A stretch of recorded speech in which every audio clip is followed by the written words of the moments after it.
बच्चों, हमने एक वीडियो पढ़ा था आईआईटी और नीट के न्यूमेरिकल्स का। कुछ और न्यूमेरिकल्स है जो आईआईटी और नीट के ही कंसेप्ट पे बेस्ड है, उनको हम आज डिस्कस करेंगे। ठीक है बेटा, ठीक हो? तो देखिए बेटा, अब हमने क्या निकालना है। पिछले वीडियो में हमने पढ़ा था सर्कुलर आर्क के कारण इलेक्ट्रिक फील्ड निकाली थी। सर्कुलर आर्क के कारण इलेक्ट्रिक फील्ड की वैल्यू क्या आई थी? √2k λ/r। ठीक है, अब अगर हम इस केस को जर्नलाइज करना चाहिए थीटा के फॉर्म में, कि जर्नल कोई भी एंगल दे दे आर्क के लिए, ठीक है, तो हम इसको जर्नलाइज शॉर्टकट ट्रिक कैसे बना सकते हैं, उसका शॉर्टकट मेथड। वो तो हमारा एक लॉन्ग मेथड बन गया कि हाफ सेमी सर्कुलर रिंग के लिए ऐसे निकालते हैं, सर्कुलर आर्क के लिए ऐसे निकालते हैं। अगर शॉर्टकट मेथड से हमें क्वेश्चंस को सोल्व करना पड़े तो हम लोग कैसे सोल्व करेंगे? ठीक है, तो ये एक सर्कुलर रिंग ले ली मैंने, सर्कुलर आर्क ले ली, circular arc, this is your circular arc. ठीक है, तो कैसे करेंगे? मान इसका पूरा एंगल, ये जो आर्क है आपकी, ये पूरा एंगल कितना बना रही है? आपका अल्फा। पूरा एंगल कितना बना रही है आपकी? ये अल्फा बना रही है। ठीक है, तो रिजल्टेंट इलेक्ट्रिक फील्ड को आप कैसे निकालोगे? ठीक है, तो रिजल्टेंट का शॉर्टकट, इसका आपको शॉर्टकट याद रखना है, इसका 2k λ/r sin α/2। ठीक है, जैसे सेमी सर्कुलर रिंग में बात करूं, देखो इस केस को देखो, अगर ये रिजल्ट आया आपका, ठीक है, अगर मैं बात करूं सेमी सर्कुलर रिंग में, तो थीटा कितना हो जाएगा? 180 डिग्री। थीटा कितना हो जाएगा? 180 डिग्री। ठीक है, तो पुट करिए 2k λ/r sin 180/2, तो sin 90 sin 91 तो 2k λ/r। ये निकाला था ना हमने सेमी सर्कुलर रिंग में इलेक्ट्रिक फील्ड की वैल्यू। ठीक है, सेमी सर्कुलर रिंग में पीछे हमने इलेक्ट्रिक फील्ड की वैल्यू निकाल 2k λ/r। ठीक है, अब उसका शॉर्टकट मेथड देख लीजिए। शॉर्टकट मेथड क्या बनेगा? 2k λ/r sin α/2। आया कैसे? देखो मैं बता भी देती हूँ कैसे आया। ये आपने एक सर्कुलर आर्क ले ली, एक डीक्यू एलिमेंट ये मान लिया, एक डीक्यू एलिमेंट इधर मान लिया। ठीक है, ये इधर से भी एंगल थीटा बना रहा है, इधर से भी एंगल थीटा, और पूरा एंगल कितना मान लिया आपने? अल्फा। ठीक है, तो देखो इस DE1 का एक कंपोनेंट इधर जाएगा, DE cos थीटा, क्योंकि ये एंगल थीटा है तो ये भी क्या बना? थीटा। इसी तरह इसका भी ये एक component DE1 cos theta, DE2 cos theta. ठीक है, देखो इसका एक कंपोनेंट DE1 cos थीटा इधर, DE1 sin थीटा इधर। इसका देखो DE2 cos थीटा तो इधर आया और DE2 sin थीटा आपका इधर चला गया। ठीक है, तो ये sin थीटा कंपोनेंट तो कैंसिल हो गए, तो रिजल्टेंट फील्ड किसके कारण मिली आपको? DE cos थीटा के कारण। ठीक है, तो DE1 का मैग्नीट्यूड बराबर होगा किसके? DE2 के, जो कि कितना हो जाएगा? k dq/r। ठीक है, तो इसलिए इसको डायरेक्ट क्या लिख दिया मैंने? रिजल्टेंट जो फील्ड बनेगी आपकी क्या बनेगी? DE1 cos theta plus DE2 cos theta. ठीक है, लेकिन इनका मैग्नीट्यूड बराबर है, इसलिए मैंने क्या लिख दिया? 2DE cos theta. ठीक है, DE की वैल्यू क्या होती? k dq/r का स्केयर। दोनों r डिस्टेंस पे होंगे बराबर, एलिमेंट भी चार्ज भी dq माना। अब वेरिएबल क्या है? थीटा है ना, थीटा के साथ रिंग में डिस्टेंस चेंज हो रही है, अरे थीटा ही तो चेंज कर रहा है चार्जेस को यहाँ पे। तो क्या अपने dq को क्या लिखते हैं? Lambda into dl। बहुत सारे क्वेश्चंस में कर चुके, dl क्या हो जाएगा? r into d theta. अरे डी थीटा क्या लिख सकते हैं? r का अपॉन रेडियस, r का अपॉन में रेडियस, तो क्या बन जाएगा? dl is equal to r d theta. तो dq क्या बन गया? Lambda r d theta. ठीक है, अरे एक छोटा सा एलिमेंट इससे कट करूंगी यहाँ से, तो वो डी थीटा ही तो बन गया यहाँ से ये। ठीक है, तो क्या बन गया? अब यहाँ से 2k, ये वैल्यू पुट कर दो dq की जगह, तो क्या बन गया? 2k λ/r 0 to α/2। तो देखो अब सिर्फ इतना ही तो बचा ना, ये पूरा एंगल आर का कितना था? अल्फा। ठीक है, आपने सिर्फ इस 2 से मल्टीप्लाई करा तो ये वाला एंगल कितना बच गया? α/2। ये भी कितना बन गया? α/2, क्योंकि आप 2 से मल्टीप्लाई कर चुके हैं ना दोनों के कारण। ठीक है, इसलिए तो 0 to α/2 इंटीग्रेशन कर दोगे तो आपको आंसर क्या मिल जाएगा? ये साइन का इंटीग्रेशन क्या होता है? कोस का इंटीग्रेशन साइन, लिमिट लगा दी 0 to α/2, तो क्या मिल गया? E is equal to 2k λ/r into sine α/2। तो जब भी सर्कुलर आर्क हो तो यहाँ पे आप सारे केस डिस्कस कर सकते हो, देख लो चाहिए। ये शॉर्टकट ट्रिक क्या बन गई यहाँ से आपकी? 2k λ/r sign α/2। ठीक है, अगर मैं सेमी सर्कुलर रिंग की बात करूं तो थीटा कितना बन गया आपका? 180 डिग्री। अल्फा कितना हो जाएगा आपका? 180 डिग्री। ठीक है, ये अल्फा देखो घूम के पूरा 180 बना देगा सर्कुलर में, सेमी सर्कुलर में। तो ई आर कितना आ जाएगा? 2k λ/r आ जाएगा, क्योंकि साइन 90, साइन 90 कितना बना ये साइन 90 बन गया, और साइन 90 क्या होता है 1, साइन 90 क्या होता है आपका 1, समझ आ गया, ठीक है। तो ये आपकी सर्कुलर आर्क की एक शॉर्टकट मेथड, इसी को ही सेम यही आप लोग क्या कर सकते हो, सेमी इनफाइनाइट वायर के लिए भी लगा सकते हो, जैसे फाइनाइट वायर ऑफ लेंथ है, ठीक है, उस केस में भी जैसे ये एंगल आपको कितना दे रखे, फाइनाइट वायर ऑफ लेंथ है, इसी शॉर्टकट को अगर आप किसके लिए बात करो, for finite length of wire, तो उस केस में भी आप इसी तरीके से सोल्व करोगे तो रिजल्टेंट इलेक्ट्रिक फील्ड की वैल्यू कितनी आ जाएगी, 2k lambda by r sine alpha by 2। Method यही रहेगा सोल्व करने का, बस ये फाइनाइट के लिए भी यही रहेगा और सेमी सर्कुलर आर्क के लिए शॉर्टकट मेथड, आप दोनों केस में ये सेम रिजल्ट आप लोग यहाँ पे अप्लाई कर सकते हैं यहाँ पे, ठीक है। क्लियर हो गया आपके पास ये, ठीक है। अब आगे डिस्कस करते हैं, देखो फाइनाइट लेंथ की वायर का आपके पास कैसे निकालेंगे।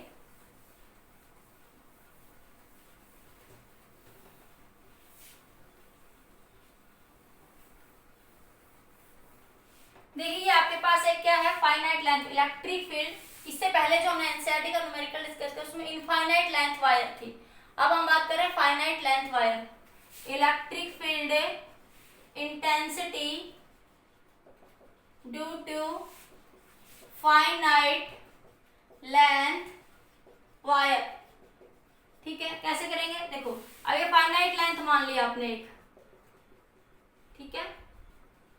अभी मैंने जो शॉर्टकट बताया वो भी लगा सकते हैं, अभी जो इसका दो फॉर्मूले और दूसरे तरीके से यूज होते हैं वो भी ध्यान रखने, ठीक है। ये टोटल लेंथ कितनी है इसकी, L है, ठीक है। ये डिस्टेंस आपने किसी पॉइंट P पे, सेंटर से किसी पॉइंट P पे क्या निकाल रहे हैं आप लोग, इलेक्ट्रिक फील्ड, ठीक है।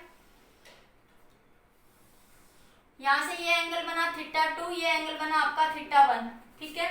एक छोटा सा dl एलिमेंट ले लो यहाँ से, ठीक है, जिसकी लेंथ सेंटर से कितनी है, dl एलिमेंट की स्मॉल है, तो यहाँ पे आप उस एलिमेंट को कंसीडर करो यहाँ पे ये, ठीक है। तो ये एंगल कितना बना आपका d5 और ये एंगल मान लिया मैंने 5, ठीक है।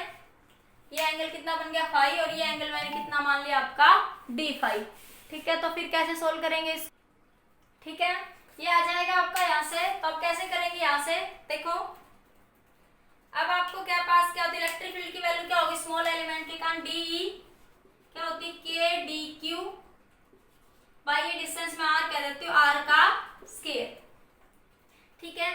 तो आर कैसे निकालेंगे, अब यहाँ से डी क्यू को क्या लिख सकते हो, लैम्डा क्या होता है D Q by D L, तो डी क्यू की वैल्यू कितनी होगी, लैम्डा इंटू डी एल, ठीक है।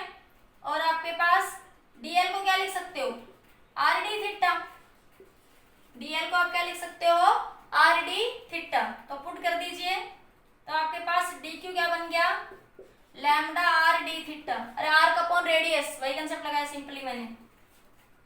तो यहाँ पे आप पुट कर दीजिए de, तो de की वैल्यू क्या बन जाएगी, k dq k lambda R D theta upon में आर का स्क्वायर, ठीक है। बोलिए इतना समझ आया सबको। अब देखिए यहां से अब आप लोगों को क्या निकालना है, यहां से dl को चेंज करना पड़ेगा आपको, किसको चेंज करना, आपको dl को, ठीक है।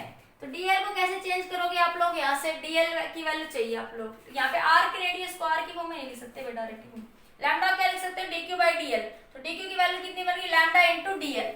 तो देखिए इलेक्ट्रिक फील्ड कितनी बन गई, यहाँ से आपकी de, r थोड़ी ना है कि यहाँ से चेंज करूंगी, तो de कितना बन जाएगा, यहाँ से आपका k लैम्डा dl अपॉन में r का स्क्वायर, ठीक है। अब देखो एक छोटी सी बात, अब P पॉइंट अगर ये रिंग है, अब इस P पॉइंट से ऊपर ऐसे जाओ या ऐसे जाओ तो ये थीटा चेंज होगा, ठीक है। अरे बताओ ये थीटा इस पॉइंट पे, इस लेंथ के इस पे एंगल कुछ हो रहा है, लेंथ के इस एंड से एंगल कुछ हो रहा है, लेंथ के इस एंड से एंगल कुछ हो रहा है, तो एंगल अलग अलग एंगल वेरिएबल है ना यहाँ पे, और एंगल भी वेरिएबल है और आर भी वेरिएबल है। और देखो ये dl एलिमेंट चेंज हो रहे हैं, यहाँ पे dl कुछ और है, यहाँ पे dl कुछ और है, तो dl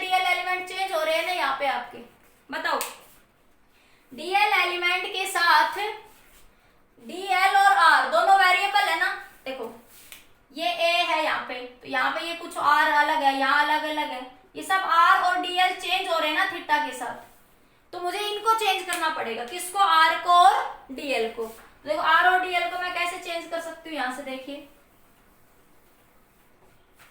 तो देखिए यहां से मैं वैल्यू निकाल लेती हूँ, यहां से cos theta, cos phi, cos phi, देखो ये फाई है ना, ए अपॉन आर हो जाएगा, तो आर कितना हो जाएगा? ए अपॉन में कोस फाई। ठीक है, अगला देखो यहां से L by A, tan phi कितना हो जाएगा? L by A, L by A. ठीक है, तो यहां से एल डीएल कितना हो जाएगा? Dl by d phi. इसको क्या लिख सकती हूँ मैं? ए इंटू टेन फाई, अरे ऐसे लिख लू, एल की वैल्यू क्या बन गई? ए इंटू टेन फाई, तो a d l by d phi. अरे ये फाई ऊपर चेंज हो रहा है ना अलग अलग एलिमेंट के लिए, तो जो चेंज हो रहा है उसी को चेंज करेंगे वहां पे। तो ये बना D L is equal to A tan phi की value secant square phi. Tan phi का डिफरेंशिएशन क्या होता है? Secant square phi. ठीक है, तो डी एल क्या बन जाएगा? A secant square phi into D phi. बताओ, देखो फिर से देखो बेटा, ये एक फाइनाइट लेंथ वायर है। ठीक है, इनफाइनाइट का केस हमने डिस्कस कर लिया था पीछे, तो इनफाइनाइट में एक छोटा सा एलिमेंट डीएल ले लोगे आप लोग। ठीक है, ये आपने यहाँ से ये एल लेंथ मान ली, टोटल लेंथ एल थी, इस स्मॉल का भी एल और इस एल का भी स्मॉल एलिमेंट डीएल ले लिया। देखो ये फाई के साथ मैं बार बार बता रही हूँ, जब आप इस पॉइंट से यहाँ हो, जब आप इस पॉइंट से यहाँ हो, यहाँ हो, यहाँ हो, तो ये एंगल अलग अलग चेंज हो रहे हैं, तो ये डीएल एलिमेंट भी चेंज हो रहा है यहाँ पे आपके पास डिस्टेंस के साथ। ठीक है भाई, ओरिजिन से यहाँ जाऊं तो डीएल अलग अलग हो जाएगा। ओरिजिन से यहाँ डीएल इतना है, ओरिजिन से यहाँ डीएल इतना है, तो डीएल चेंज हो रहा है ओरिजिन से यहाँ से आपके पास रिंग के सीट के। तो डीएल को और आर को मुझे यहाँ पे क्या करना है? चेंज करना है। तो मैंने आर की वैल्यू निकाल ली यहाँ से स्मॉल एलिमेंट से, और डीएल की वैल्यू निकाल ली। आर और डीएल की वैल्यू मैं यहाँ पुट कर देती हूँ आपकी। जब आर और डीएल की वैल्यू मैं यहाँ पुट करूंगी तो कितना बन जाएगा? डी के लैम्डा, डीएल कितना है? A secant square phi into D phi. ठीक है, अपॉन में ये आर स्क्वायर, आर की वैल्यू कितनी है भाई? A upon cos phi, A square upon में कोस स्क्वायर फाई। ठीक है बेटा, अब देखो आपका क्वेश्चन इजी बन गया। क्या बन जाएगा? डीई की वैल्यू क्या बन जाएगी यहाँ से आपकी? K lambda A, K lambda A secant square phi, secant square phi cos square phi D phi, upon में क्या बन गया? ये ए स्क्वायर। तो डीई की वैल्यू कितनी आई? के लैम्डा, एक ए से क्या कैंसिल, तो के लैम्डा, ये सीकेंड स्क्वायर फाई से कोस स्क्वायर फाई क्या हो जाएगा? Cancel, into D phi upon में ए का स्क्वायर। देखो इतना सबको समझ आया है? नहीं आया? आप लोग देखिए एक बार। ठीक है, आ गया इतना? बताओ सबको। ठीक है, अब देखो ये जो डी क्यू एलिमेंट आपने यहाँ माना हुआ है, देखो ये रहा D Q element, D Q element यहाँ जो माना है, इसके कारण ये पी पॉइंट पे इलेक्ट्रिक फील्ड इधर होगी, इसके दो कंपोनेंट बन जाएगा अब यहाँ पे इस पे पॉइंट पे, तो ये बना एंगल थीटा, ये फाई है तो ये भी एंगल क्या बन जाएगा आपका? फाई। तो ये बन जाएगा E d, d cos phi, और ये वाला कंपोनेंट क्या बन जाएगा? D E sine phi. ठीक है, तो इसका डेरिवेशन इतना इंपॉर्टेंट नहीं है जितना इसका रिजल्ट आईआईटी के लिए इंपॉर्टेंट है। इसका रिजल्ट जरूर याद रखना अच्छे से। ठीक है, तो देखो ई पैरेलल, ये ई परपेंडिकुलर देख लीजिए, ई परपेंडिकुलर क्या है? डी ई कोस फाई, अरे ये इसके परपेंडिकुलर है ना सीट के, इसलिए लिख दिया बस, डी ई कोस फाई का इंटीग्रेशन, तो ई परपेंडिकुलर डी, डी की वैल्यू कितनी है यहाँ पे आपकी? K lambda A square cos phi into D phi. ठीक है, ये भाई ए स्क्वायर नहीं, ये ए है, ए से ए कैंसिल हो चुका था। लिमिट क्या ले लोगे? देखो ओरिजिन से इधर ऐसे बना, माना ये इधर है ये थीटा 2, इधर है थीटा 1, तो नीचे क्या ले लोगे? माइनस, ऊपर ओरिजिन से क्या ले लोगे? प्लस, तो माइनस का थीटा 2 से प्लस का थीटा 1 तक क्या कर दोगे? इंटीग्रेशन। ठीक है, तो ये रिजल्ट क्या बन जाएगा अब आपका यहाँ से? ई परपेंडिकुलर क्या है डी कोस फाई, तो के लैम्डा बाई ए तो बाहर ले लो, कोस फाई का इंटीग्रेशन क्या हो जाएगा sine phi, sine phi limit लगा दो माइनस के थीटा 2 से थीटा 1, के lambda by a sine phi 1 minus sine minus phi 2 theta 2, sine theta 2 theta 1 minus minus sine theta 2। ठीक है, अगर साइन के एंगल में माइनस होता है तो वो बाहर आ जाता है। एक प्रॉपर्टी होती है, अगर साइन माइनस थीटा है तो उसको हम क्या लिख सकते हैं माइनस साइन थीटा। ठीक है, समझ आ गया। देखो डी को कैलकुलेट करना था, क्यों? क्योंकि मेरा फाई जो मैंने माना d phi d q change हो रहा है, किसके साथ, डी एल के साथ। तो डी एल और डी फाई की रिस्पेक्ट में जो वैल्यू चेंज हो रही थी मुझे उनको चेंज करना था, डी एल को और आर को क्या करना था, मुझे चेंज करना था। इसलिए मैंने वहां से ये फॉर्म इलेक्ट्रिक फील्ड की बना ली। ठीक है, अब यहां से इसको फर्दर सोल्व करिए तो ये क्या बन जाएगा आपका, यहां से इस रिजल्ट को ई परपेंडिकुलर के lambda by a sine theta 1 plus sign theta 2। ठीक है, तो ये आपका रिजल्ट आ जाएगा परपेंडिकुलर की। सिमिलरली आप पैरेलल की इसके लिए सोल्व कर लो। ये डी साइन थीटा पैरेलल है ना सीट के, डी से साइन थीटा नीचे आ रहा है ना सीट के अलोंग ही बना गया ना, इसलिए ये पैरेलल लिख दिया मैंने। क्या बन जाएगा आपके पास डी साइन थीटा। ठीक है, डी की वैल्यू कितनी आई थी आप लोग, K lambda by A into D phi, K lambda by A into D phi into sine phi, sine phi, ये कोस फाई है, ये आपका साइन फाई है। क्या बनेगा के लैम्डा बाई ए को बाहर लिख लो, क्या बन गया साइन फाई का इंटीग्रेशन वही माइनस थीटा 2 से थीटा 1 क्या कर दोगे इंटीग्रेशन, क्या बन जाएगा cos phi minus cos phi, limit लगा दो माइनस थीटा 2 से थीटा 1, क्या बन गया के लैम्डा बाई ए। ठीक है, तो क्या बन जाएगा, यहां से माइनस को बाहर ले लो थोड़ी देर के लिए, cos theta 1 minus cos theta 2। याद रखना कोस के अगर एंगल में माइनस होता है तो वो खत्म हो जाता है, उसको सिर्फ क्या लिखेंगे प्लस कोस थीटा। कोस के अगर एंगल में माइनस होता है तो प्लस कोस थीटा लिखते हैं उसको, अगर साइन के एंगल में माइनस होता है उसको माइनस साइन थीटा लिखेंगे। ठीक है, गेटिंग माय पॉइंट। तो यहां से देखिए एक बार, तो अब ये क्या बन जाएगा आपका, इधर देखो ये बना आपका माइनस, माइनस को अंदर ले जाओ तो के lambda by A cos theta 1 cos theta 2, cos theta 2 minus cos theta 1, ये आया आपका ई पैरेलल का रिजल्ट। और ये परपेंडिकुलर रिजल्ट क्या आया, के lambda by a sine theta 1 minus sine theta 2। ठीक है, प्लस और एक और रिजल्ट क्या बताया मैंने, 2 के lambda by A into sine alpha by 2। ठीक है, देखो जब आपके फाइनाइट इनफाइनाइट लेंथ थी, आप जनरल केस डिस्कस कर रही हूँ, शॉर्टकट मेथड, ये लॉन्ग मेथड था आपका। जब आपकी इनफाइनाइट लेंथ ऑफ वायर आपने मानी थी तो आपकी इलेक्ट्रिक फील्ड की वैल्यू आई थी lambda upon 2 pi epsilon naught into A, यही आई थी। ठीक है, अब इसमें देखो इनफाइनाइट का केस है ना, जब आप ये रिंग है इनफाइनाइट का मतलब ये पी पॉइंट ऐसे सीधा हो जाएगा बिल्कुल, तो अल्फा, ये पूरा अल्फा बन रहा था यहाँ से पूरा क्या अल्फा, तो देखो ये सीधा हो गया पूरा ये पी पॉइंट, तो ये एंगल कितना बन जाएगा आपके पास अल्फा बाई 2। ठीक है, तो उस सिचुएशन में ये वैल्यू जो बनेगी आपकी, ये वैल्यू कितनी बन जाएगी आपके पास 90 डिग्री, क्या बन जाएगी 90 डिग्री। ठीक है, तो जब आप इसमें 90 डिग्री पुट करोगे तो साइन 45 कितना हो जाएगा 90 डिग्री, तो आपका रिजल्ट यहाँ से आपका निकल जाएगा। ठीक है, देखो आप लोगों को 3 रिजल्ट याद रख लें इनफाइनाइट के लिए, ई पैरेलल ये रिजल्ट, इसका डेरिवेशन कोई बात नहीं, कम भी समझ आया तो कोई बात नहीं, मैग्नेटिक फील्ड में दोबारा आएगा, के lambda by A cos theta 2 cos theta 1। ठीक है, या sine theta 1 plus sign theta 2। जब आप परपेंडिकुलर कंपोनेंट की बात करोगे तो ये आएगा, जब पैरेलल की बात करोगे तो ये।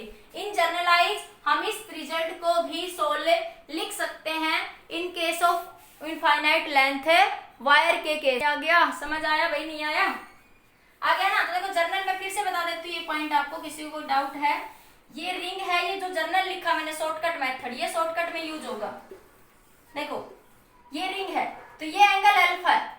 अब मैंने इसको इनफाइनाइट लेंथ बना दिया, इनफाइनाइट मतलब ऊपर भी कोई लिमिट नहीं है और नीचे भी कोई लिमिट नहीं है। तो ये पी पॉइंट ऐसे सीधा बन जाएगा इस पी पॉइंट पे। तो ये पूरा एंगल कितना बन गया 180 डिग्री। तो इसकी वैल्यू पुट कर लो, अल्फा की वैल्यू 180 डिग्री कितना आया 2k lambda by a sign 91। तो 2k अल्फा की वैल्यू 182, k की वैल्यू क्या होती है 1/4 पाई एप्सिलॉन, 2 से 2 कैंसिल, तो लैम्डा अपॉन में क्या आया 2 पाई एप्सिलॉन नॉट ए। तो ये एक शॉर्टकट फॉर्मूला याद रखना कि जब भी आपके पास इनफाइनाइट लेंथ वायर दे दे या कोई भी एंगल यहाँ ये दे दे रिंग के केस में या चार्ज वायर के केस में, तो आप इस शॉर्टकट को यूज कर सकते हो। या फिर आपको ये दोनों एंगल अलग अलग दे रहा है θ1 और θ2, तो आप इस फॉर्मूले को यूज करो। जैसे यहाँ पे वो दे दे 30, यहाँ पे दे दे वो 35, तो आप शॉर्टकट मेथड में इन दोनों फॉर्मूलेज को वहां पे आप यूज कर लोगे। वो देख लेना कि वो किसके अलोंग आपको इलेक्ट्रिक फील्ड पूछ रहा है, परपेंडिकुलर कंपोनेंट के अलोंग या फिर आपके वो पैरेलल कंपोनेंट के अलोंग। तो ये तीनों फॉर्मूले आप लोगों को याद रखने हैं। इसका डेरिवेशन बोर्ड में कभी नहीं पूछा जाएगा और कंपटीशन के लिए सिर्फ रिजल्ट आपको आना चाहिए, ठीक है। बाकी इसका डेरिवेशन दोबारा मैग्नेटिज्म में दोबारा आने वाला है। ओके स्टूडेंट्स, समझ आया। अब एक और बहुत अच्छा क्वेश्चन है वो देखिए बेटा। नेक्स्ट क्वेश्चन क्या आपका, two infinite long parallel wire, two infinite long parallel wire having linear charge density λ1 and λ2, λ1 and λ2 respectively are placed at a distance r meter. The force per unit length on either wire will be, the force per unit length on either wire will be क्या होगी, ठीक है। देखो दो charge wire है आपके पास parallel, एक की λ1 डेंसिटी, एक की क्या है λ2, ठीक है। मान लो कोई पॉजिटिवली चार्ज है यहाँ पे आपके पास, तो कह रहा है कि ये दोनों एक दूसरे पे क्या लगाएंगी, फोर्स लगाएगी। फोर्स लगाएगी तो क्या पूछ रहा है, force per unit length on either wire. जैसे इसको मैं 2 वायर कह दूं, इसको मैं 1 वायर कह दूं, ठीक है। तो देखो ये इसके ऊपर फोर्स लगाएगी तो इधर रिपेल करेगी, ये इस पे फोर्स लगाएगी इधर लगेगी। तो ये इसके ऊपर मान लिया फोर्स क्या लगा रही है आपका F1, ये इस पे फोर्स क्या लगा रही है आपका F2, ठीक है। फोर्स ऑन, इसका ऐसे लिख दो फोर्स ऑन 2 ड्यू टू 1, इस पे ये फोर्स ऑन 1 ड्यू टू 2। तो फोर्स और कोई सा भी लिख लो, फोर्स ड्यू टू 2 1, ठीक है। तो कोई सी भी एक ही का नाम फाइंड आउट यहाँ पे कर लेते हैं। तो मान ले कोई सी भी लिख देती हूँ मैं, फोर्स ऑन 2 ड्यू टू 1। तो इस पे चार्ज क्या बना Q1, इस पे चार्ज क्या बना आपका Q2, ठीक है। तो Q2 फॉर F को क्या लिख सकते हैं यहाँ से आप, F को क्या लिख सकते हो Q इंटू ई, F21 क्या बन जाएगा Q2 इंटू E1। तो देखो ये इसके ऊपर फोर्स लगेगा तो इलेक्ट्रिक फील्ड लाइंस इसी की तो जाएंगी ना इस पे, ये इस पे फोर्स लगेगा, चार्ज तो इसका है लेकिन इलेक्ट्रिक फील्ड फोर्स कौन सी लगा रही है E1 ना। और electric field due to the infinite charge wire, अभी बताया मैंने, electric field due to infinite charge wire, infinite line wire कितनी होती है λ/2 pi epsilon naught into r। r इन दोनों के बीच की कोई डिस्टेंस दे रखी है उसने, अरे बोलो, ठीक है। ये होता है, यहाँ पुट कर दो। तो जब आप यहाँ पुट करेंगे तो ये क्या बन जाएगा आपका, यहाँ से इसको मैं हटा रही हूँ यहाँ से, तो ये बन जाएगा electric field F21 Q2 into lambda E1। E1 के लिए क्या लिख दोगे, लैम्डा E1 है, E1 के लिए क्या लिख दोगे λ1/2 पाई एप्सिलॉन नॉट r। Q2 को क्या लिख सकते हो, λ2 इज इक्वल टू Q2/L हो जाएगा, Q2/r, इन दोनों के बीच की distance, sorry length, L distance नहीं L। तो Q2 की वैल्यू क्या बन जाएगी, अरे L length of the sheet, तो क्या बन जाएगी Q2 is equal to λ2 into L, ठीक है। तो पुट कर लो, तो Q2 की वैल्यू यहाँ से क्या बन जाएगी F21, F21 क्या बन जाएगी यहाँ से आपकी λ2 into L into E1। E1 की वैल्यू क्या λ1/2 पाई एप्सिलॉन नॉट r, ठीक है। तो फोर्स पर यूनिट लेंथ को नीचे ले आई, λ1 λ2/2 पाई एप्सिलॉन नॉट r। देखो कोई ऑप्शन है ऐसा, ऑप्शन के की फॉर्म में है। किसकी फॉर्म में है? के। देखो फिर से समझिए बेटा, दो पैरेलल वायर है, ठीक है, एक की λ1 डेंसिटी, एक की λ2 डेंसिटी, ठीक है, दोनों एक दूसरे पे फोर्स लगा रही है। तो पूछ रहा है फोर्स पर यूनिट लेंथ क्या होगी, ठीक है। तो ये हमें electric field due to the line charge अभी हम निकालेंगे, गॉस लॉ से भी निकाला, अभी मैंने पीछे भी निकलवाया आप लोग कई बार। कितनी हो जाएगी? λ/2 पाई एप्सिलॉन नॉट है r। इलेक्ट्रिक फील्ड की वैल्यू यहाँ रख दोगे, ठीक है। डेंसिटी को क्या लिख सकते हो? λ2 इंटू क्यू इंटू एल। अरे एल लेंथ में भी इतनी होगी, इनफाइनाइट लेंथ में भी डेंसिटी तो उतनी होगी ना, तो Q2 की वैल्यू लैम्डा इंटू एल हो जाएगी यहाँ से, ठीक है। तो फोर्स पर यूनिट लेंथ पूछ रहे हैं, फोर्स पर यूनिट है लेंथ, लेकिन आंसर यहाँ के की फॉर्म में है, इसलिए मैं क्या करूँ, 2 से मल्टीप्लाई कर दूं, 2 से डिवाइड, तो ये बन गया 2 λ1 λ2 4 pi epsilon naught into r. तो 4 पाई एप्सिलॉन नॉट क्या लिख सकते हो? के 2 के λ1 इंटू λ2 इंटू में आर। बताइए ये आया आपका आंसर, कौन सा ऑप्शन सही हो जाएगा? 2 के λ1 इंटू λ2 इंटू में आर, ठीक है। लाइट प्लस ऑन कर दी मैंने। हाँ मेरा कुछ भी 15 मिनट समझ आ गया बेटा ये, ठीक है। तो आपको ये ध्यान रखना है, क्वेश्चन भी इंपॉर्टेंट है, ये भी IIT 2015 में आया हुआ क्वेश्चन है, मेंस का क्वेश्चन था ये, ठीक है। कोई भी डाउट हो पूछ लेना। आज के लिए इतना ही, ये करिए, बाकी बाद में डिस्कस करें।